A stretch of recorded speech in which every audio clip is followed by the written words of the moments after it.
I got a story to tell you, man. I talked to this woman this week, Yeonmi Park, and she wrote a book called In Order to Live. She's an escapee from North Korea. And like she had quite the life, man. Like starvation, then slavery. That kind of sums up her life. She had to sell her own mother, whom she loved. I mean, you just think about that for like 15 minutes and see where it gets you. And and she was literally a slave in China. And she struggled through all that, ended up in South Korea and went to a South Korean university. She did all her education in 1 year, elementary, junior high, and high school in 1 year, passed the GED and got into a competitive South Korean university. It's like, this is quite the girl. And her book, it wraps up in 2015. So I asked her about what's happened in recent years. She went to Columbia University. So imagine this girl struggles out of North Korea and slavery and pursues her education and gets to go to an Ivy League school in New York. It's like the pinnacle of her ambition.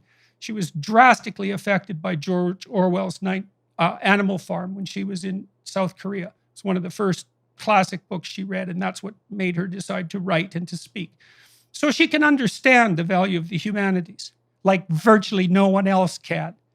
She went to Columbia. I said, well, how was that? She said, it was a complete waste of time and money. And I said, well, wait a second.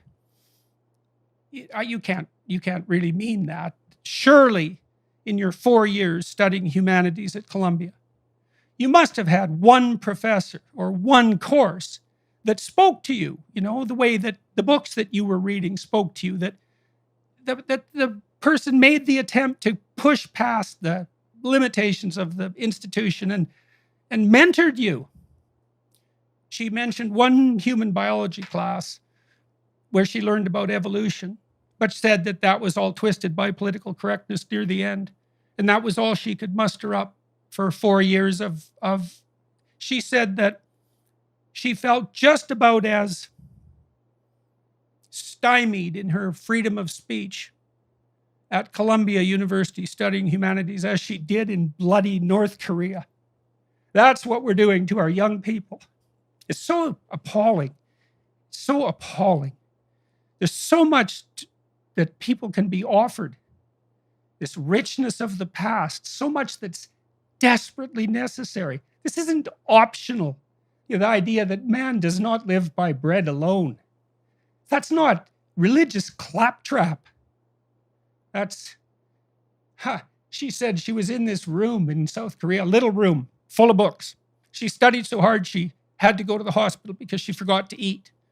I said, a little room isn't little if it's full of books.